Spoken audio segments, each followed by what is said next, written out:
আমাদের রান্না শুরু হয়ে গিয়েছে। কড়াই চুলাতে দিয়ে দিয়েছি।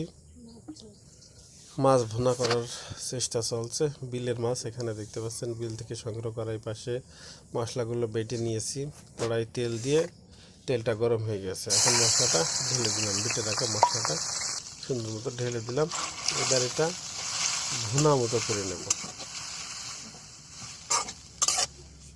আপনারা এখানে দেখতে পাচ্ছেন যে আমাদের মশলাটা প্রথমে তেল দিয়ে ভেজে নিচ্ছি, তারপরে মশলাটা ভুনা করবো, সাথে সাথে মাছগুলো তো ভুনা করবোই। লবণ হলুদ দিয়ে দিলাম, দিয়ে আবারও নাড়াচাড়া করছি। আমাদের বাসার যে সাধারণ রান্না সেটাই আমরা করছি। এখানে দেখতে পাচ্ছেন মশলা থেকে তেলটা ছেড়ে দিচ্ছে। এখন আমরা ওয়াশ করে রাখা মাছগুলো দিয়ে দিলাম। এগুলো এর সাথে সুন্দর মতো একটু নাড়াচাড়া করে নেব, যাতে মশলাটা মাছগুলো সব জায়গায় সুন্দর মতো লেগে যায়।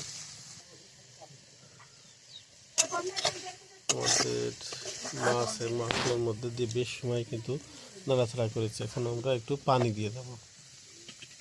ভুনা করার জন্য যে পানিটা দরকার সেটা দিয়ে নিলাম।